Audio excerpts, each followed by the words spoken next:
Hello everyone, welcome to Changeling. This is Worm. I'm gonna put my name right in there. And what is my last name? And now the story begins, Wormwood. Okay, so this is done for the Itch.io bundle for racial equality.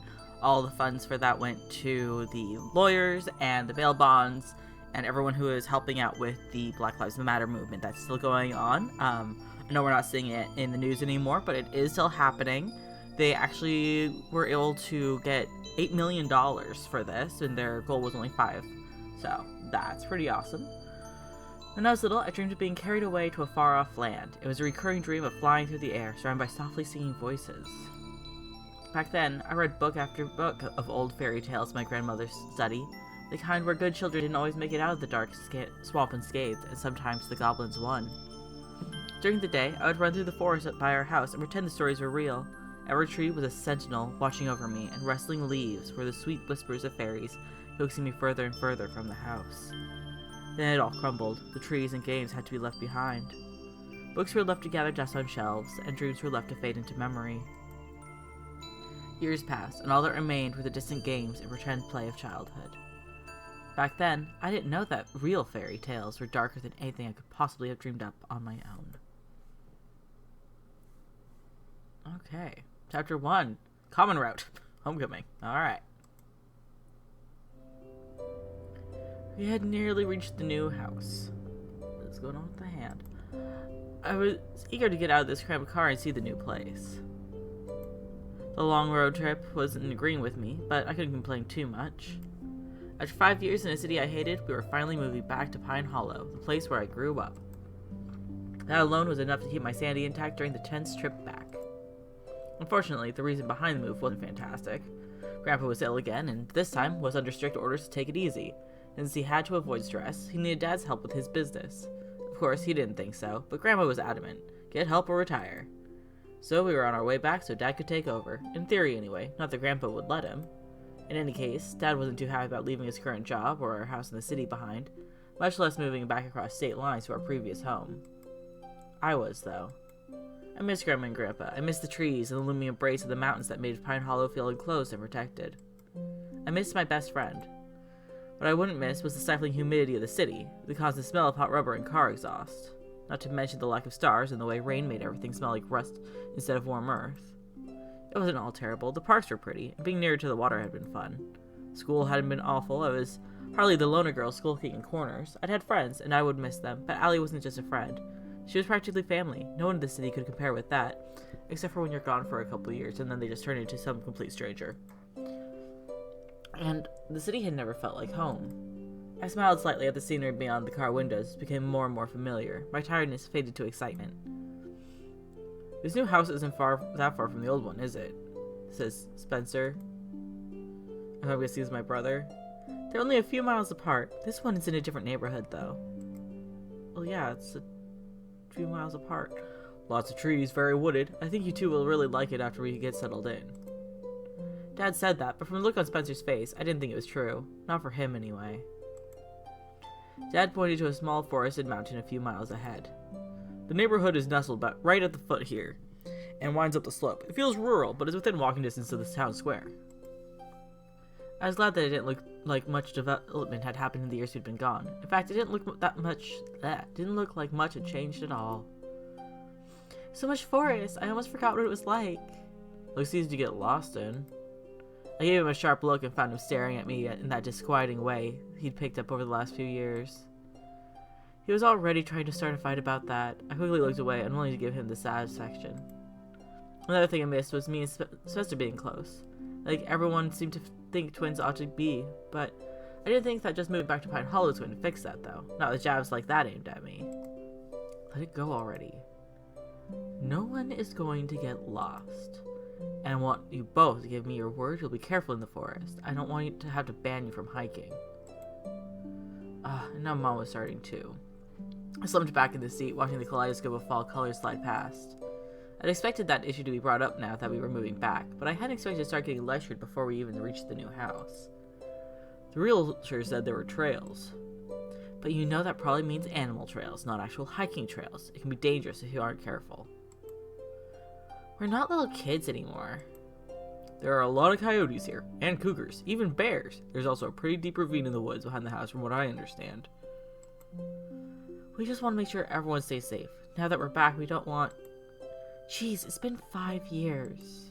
I couldn't entirely blame everyone for their uneasiness about the whole thing. The disappearance 5 years ago. My disappearance 5 years ago was the reason we moved in the first place. Not just the disappearance itself, though I'd been gone for more than a week, and that had definitely caused some drama, but there was the issue of how I just showed back up, and the other things that happened around that time.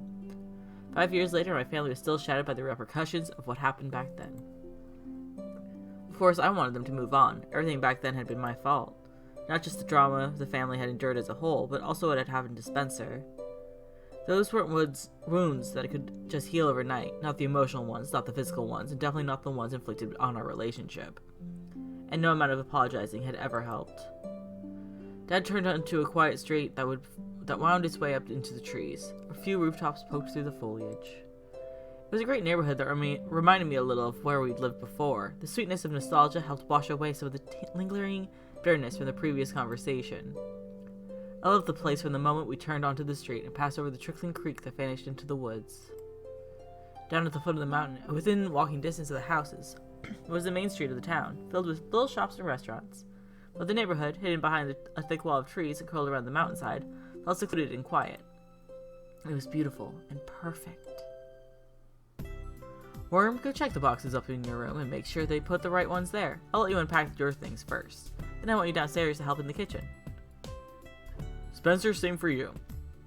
Movers had already arranged most of the furniture in the house under Grandma's supervision, but the boxes had the smaller items and personal belongings still needed unpacking. Since she had to take care of Grandpa, Grandma couldn't do much more than tell them where to put the furniture and try to get the basics set up for us. We still had a ton of work to do. Mom immediately busied herself trying to hang curtains and make the house look lived in. Dad started ripping into the boxes in the family room. Spencer vanished upstairs. I left Mom in the kitchen and went to take a look at the rest of the downstairs. Aren't you supposed to go upstairs and work on your room? This house is pretty great. I'm glad you like it, honey. It wasn't new, but it had been renovated inside. It looked modern and new, but still felt old and full of memories, and someone else's history. I love it already. My bedroom was right next to Spencer's. The only thing separating them was a small shared bathroom. That was going to be so much fun. He tended to act like my intrusion into his personal space was a huge affront, so I had to walk on eggshells if I didn't want to fight with him. I can only begin to imagine his whining about having to share counter space with all my icky girl things, like a hairbrush and hand lotion. The horror. That aside, my room was pretty nice. It was bright and airy, and I loved seeing my things already put exactly where I'd have put them anyway. Looks like Grandma even got my bed ready. All I had to do was unpack the rest of my personal stuff. I started with my school things, pulling the tape off one box to get out what was inside. Suddenly the door to the side of the bathroom burst open. Spencer stalked in, dropping a dusty box on my clean bedspread. You could have at least knocked. Give me one of yours. Don't pick a fight, just stay calm. I moved the box to the floor without saying anything. Spencer started to leave. Hang on, let me make sure I don't have any of yours. Hopefully he didn't make a habit of bursting in. Being my twin brother didn't mean he got to invade my privacy whenever he wanted. Especially since he'd have had an aneurysm if I slammed into his room that way. I quickly sorted through the boxes to see if any of his were lurking in my room. Sure enough, I found one with his name clearly scrawled on the top. Here, I think this one has some of your clothes. I nudged the box towards him with my foot. He scowled at me before picking it up and stalking back to his room. The door to his side of the bedroom slammed shut. Yeah, you're welcome. Felt like every interaction with him was like that lately. It was worse than ever, actually. But then he wasn't likely to forget his negative memories of Pine Hollow soon. And I was pretty sure he was just annoyed by the fact I was happy to be back, which meant taking it out on me, of course. He never loved this place the way I had anyway, so he wasn't really inclined to overlook the bad memories in the first place. I sighed and continued pulling things out of boxes. Patience, patience. It was just hard to have all this stuff stirred up again. I mean, even if I accepted responsibility for what happened back then, I didn't think it meant I also had to sentence myself to guilt and misery forever. Or something that had happened when I was 12, something I couldn't even remember.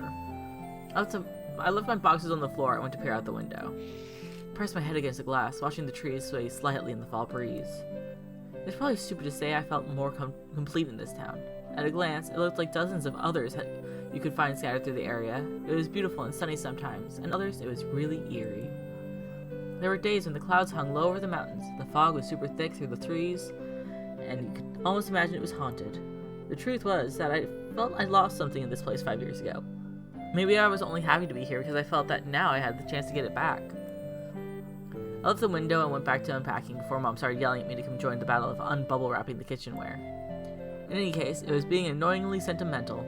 Pine Hollow was special to me, maybe, but it wasn't special in general. It was one of those little towns with more urban legends than any reasonable person could count. Hundreds of stories about creepy happenings in the woods, and for every one of them, no matter how unlikely, there are dozens of people willing to believe it. I wish I could get into some of those instead of this novel. That's probably why people were so quick to leap on the oddities of my disappearances. Disappearances? They weren't really even that odd, at least I didn't think so. The rational public wrote them off as strange but unexplainable. I got lost, then got unlost. Big deal. Though to be fair, the first time I happened it was 9, and then when I got unlost I was also unhurt, even after 10 days in the woods alone. Okay, so, you're lying to your audience. You said that you were 12, and it was for a week. But now it's like multiple happenings, and it started happening when you were 9. And you were gone for 10 days. I was definitely lucky I got home safely. It wasn't supernatural, not like some people apparently insisted. What did you eat for 10 days? It was just the amnesia that caught people off guard, I think. I couldn't remember a thing that happened while I was missing. I still couldn't. But psychogenic amnesia was a thing. What kid would want to remember being terrified in the woods for a week and a half? Not me, clearly. I started filling my closet with clothes and carefully lined up my shoes and boots. I should totally get a new pair to celebrate being home. I left the closet and began arranging my study things on the desk. We'd be starting back to school on Monday, after the inevitably busy weekend. The same private school we'd gone to before we left. That was the only thing I had mixed feelings about. There had just been such a fuss about my last disappearance, the one when I was 12. That one had been the real catalyst for everything. That had been when everything just broke. I'd been missing for nearly 2 whole weeks. The newspapers were running dramatic and hopeless stories. There was speculation about whether I was a runaway or if it was a ploy for attention. After all, it had happened to me before. There were search parties out every day looking for any sign of me. My parents were heartbroken. Again. Spencer was out with a search party one evening and got separated from them. They heard his scream and feared the worst, but he ran out into the woods a short time later in hysterics, clutching at one of his eyes. When I walked out after him in a daze but unharmed.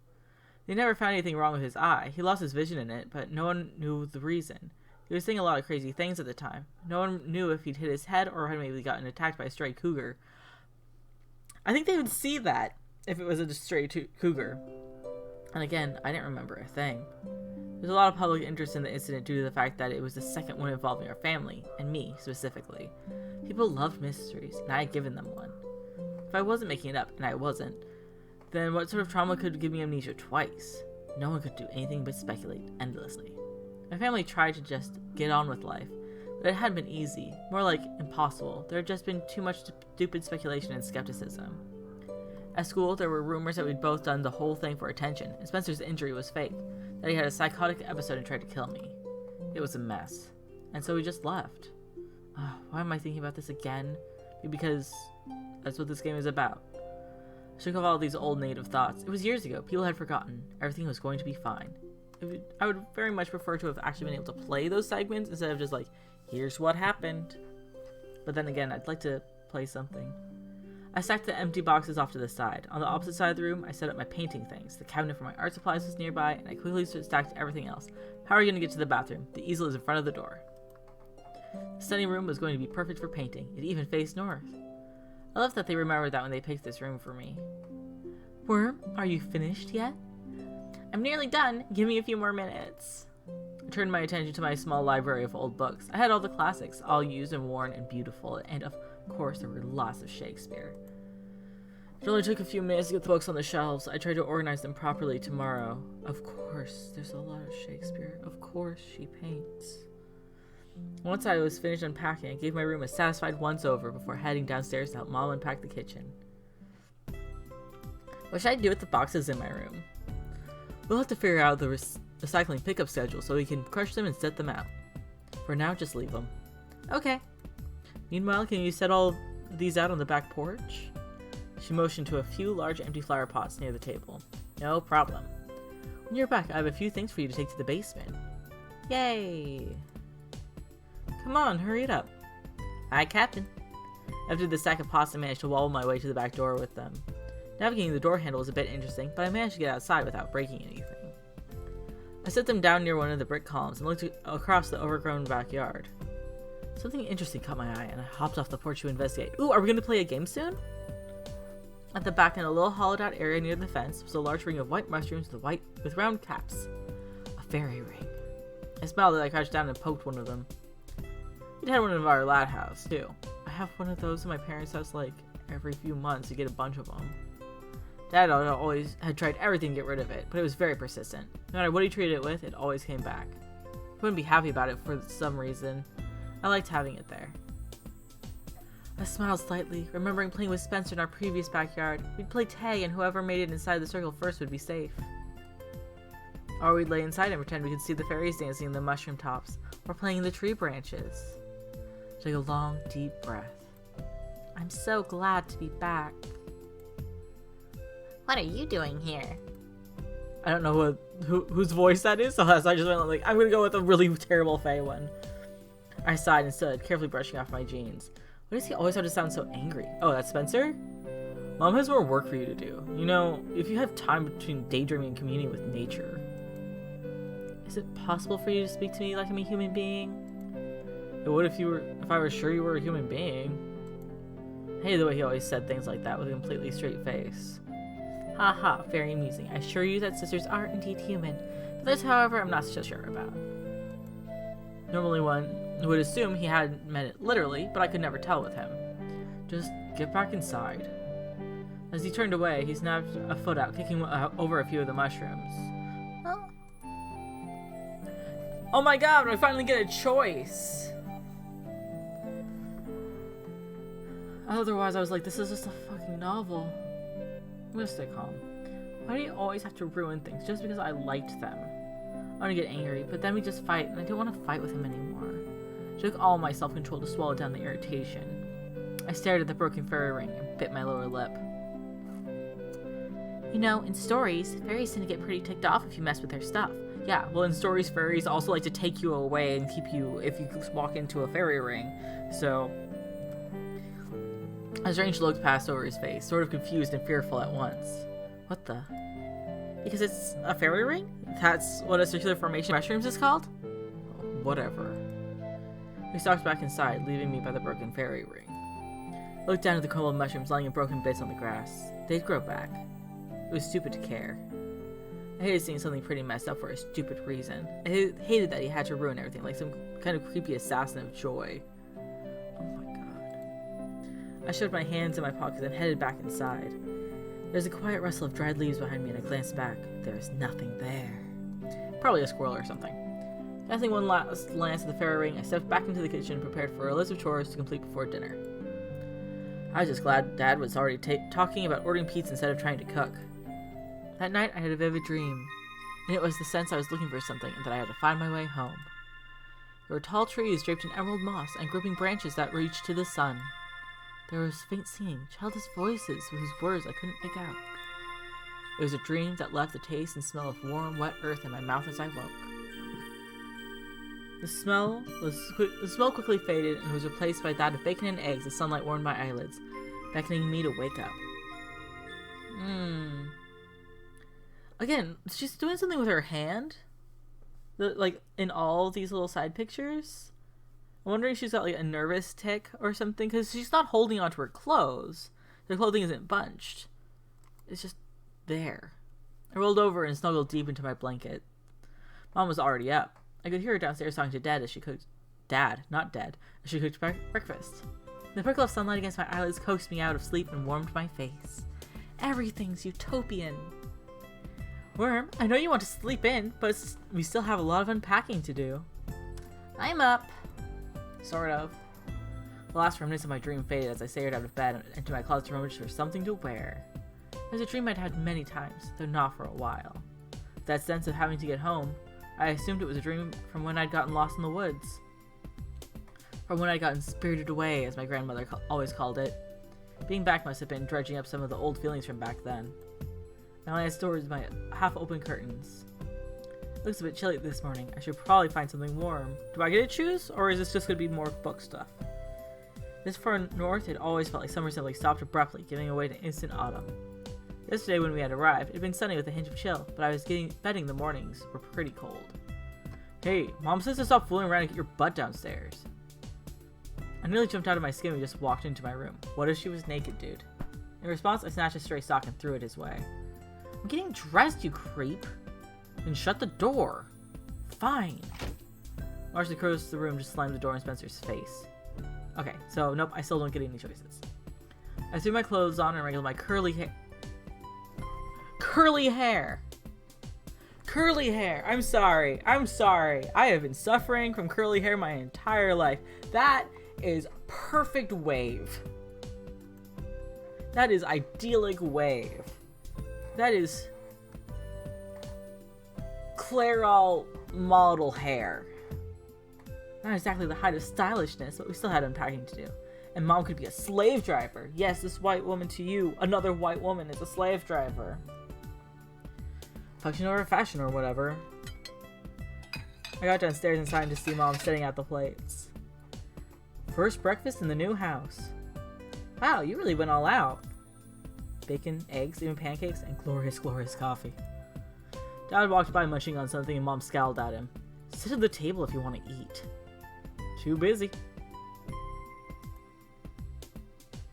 He reached for another piece of bacon, but she slapped his hand. He just grinned at her. Okay, so Mom has blue eyes, Dad has brown eyes. Mom has red hair, Dad has brown hair. Red hair is a recessive trait. Green eyes are a recessive trait. As soon as she turned away, he grabbed the bacon and shoved it in his mouth and fled the room.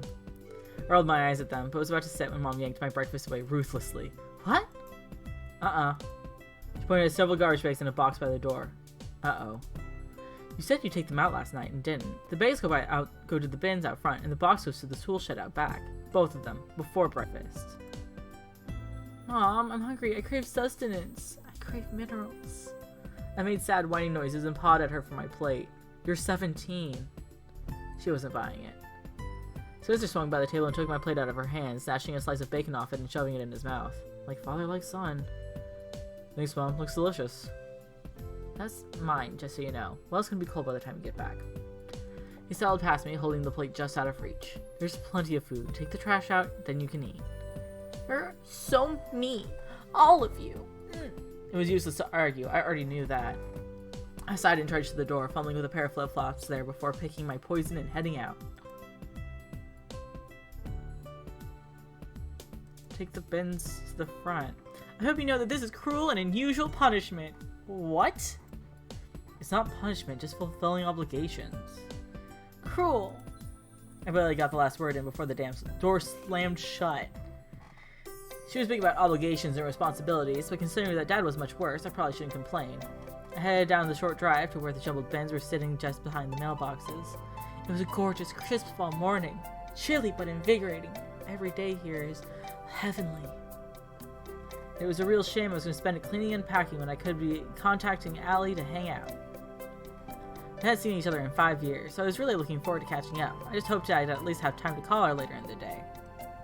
If she's at all the same person she was 5 years ago. I was in the middle of dropping the bags into the green bin when a loud crash, followed by a few desperate curses, came from just over the wooden fence. More crashes and what sounded like scattering cans and plastic bottles ensued. We hadn't met the neighbors yet, so I wasn't sure I wanted to go poking my nose over the fence, but it sounded like someone was having some major issues over there. I'm guessing some really attractive young man. Ah! No! There is the sound of scattering trash again. I tossed the bags in the bin and slammed the lid shut before taking a peek over the side of the fence. There's a boy about my age riding several garbage bins and hastily picking up scattered paper and plastics before shoving them in a blue container. Oh my god, oh my god, oh my god, Am I 14?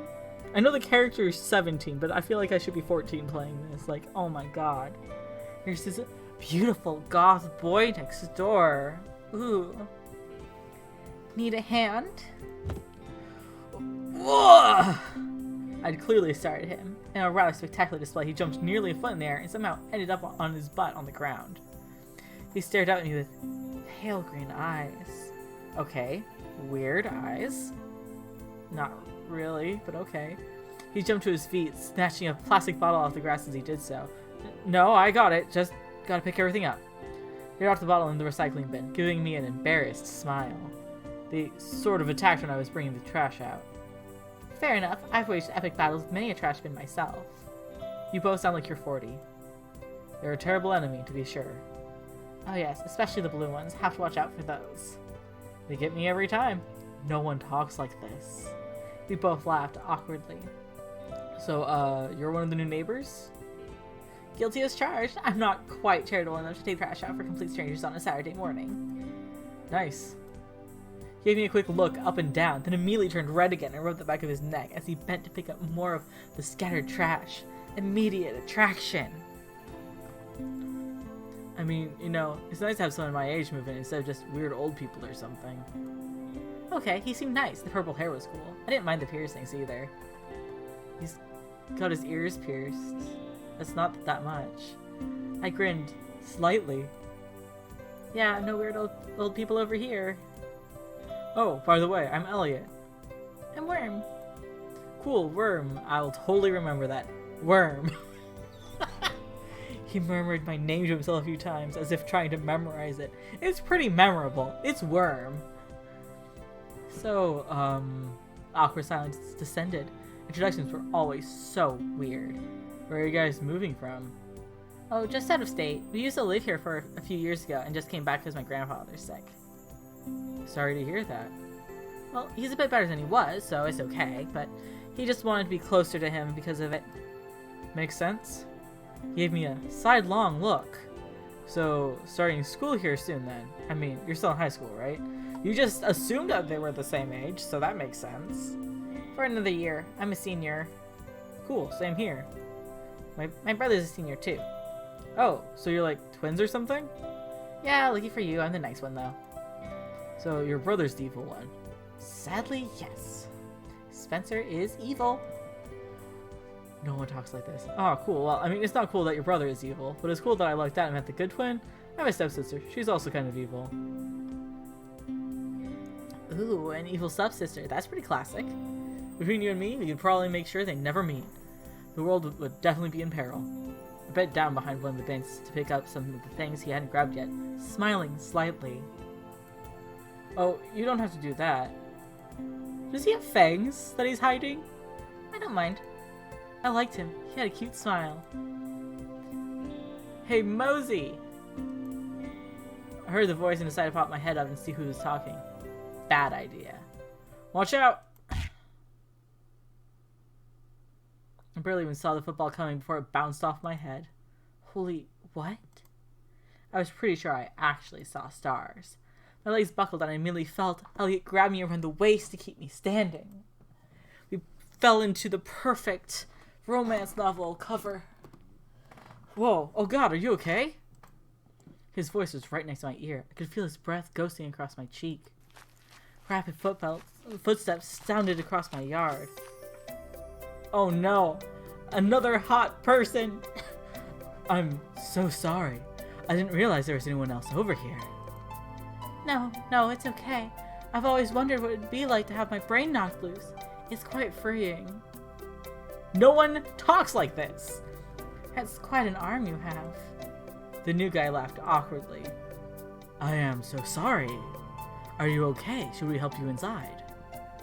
It wasn't exactly terrible being held by Elliot, but I decided I should probably pull away and try to stand on my own. I shook my head, trying to rid myself of the blurred vision. No, I'm good. Awkward silence descended before Elliot laughed nervously. That was kind of amazing. I laughed, then winced and reached up to touch the bump forming on my head. Ow. Let me look. I turned toward him and let him examine my forehead while I stared at his strange green eyes. They were such an odd shade of green. I wondered if they were contacts. I couldn't imagine anyone having eyes that color naturally. Weirdo. Well, you have a bump. Is that the official diagnosis, doctor? What the fuck?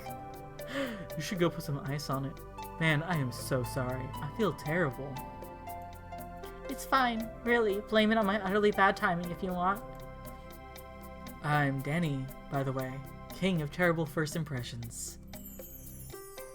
It's a pleasure to meet you, Your Majesty. And, by the way, Mozzie? Haha, dumb nickname. I blame my stepsister. Just ignore it. What are you even doing up this early? I don't usually see you before noon if I don't come over and drag you out of bed, which is what I was about to do, by the way. A night owl? You could say that. He rubbed the back of his neck again. Cute. He seemed to do that a lot when he was embarrassed. I'm not much of a morning person either. Right? Mornings suck. Too bright, too early. Okay, so we've got a vampire in the middle, and then Danny's a werewolf. I like mornings. The only good thing about morning is coffee. Wow, I said breakfast. Worm, can you stop flirting, get back in here and carry the rest of the crap out back? Thank you, Spencer! I flinched at the sound of Spencer's voice and shot a glare at the house just in time to see his auburn curls. He doesn't have curly hair! Vanish back inside. The evil twin? Yes, unfortunately. We're still unpacking, so I should head back in. It was nice to meet you both. Hey, where are you going to school? We're both at Stone Circle Academy. Maybe we'll see you there? That's right. We'll be starting on Monday, so I'll definitely see you there. Nice. Don't forget to put ice on that. I waved at them both and headed back inside. I glanced back once and saw Danny Elliot and say something to him. Elliot turned red and shoved Danny's shoulder. He caught me watching and waved sheepishly. I waved back and went inside laughing. Mom made a bit of a fuss over the bump in my head and insisted on ice pack while I ate breakfast. But by the time I finished, he was already dictating the list of chores I had to take care of when I was done. It was going to be a long, long day. Alright, so that's chapter 1 done, just so over the half-hour mark. I think that would have been better as a novel, considering I only had 2 choices to make in the entire thing, and other than that, it was just reading this girl be uncomfortable and heteronormative. Teenagers aren't like this, I don't think. I don't remember any teenagers actually being like this when I was a teenager, but that was half my life ago. That was awkward. Alright, thank you guys. You have a great day. Adios.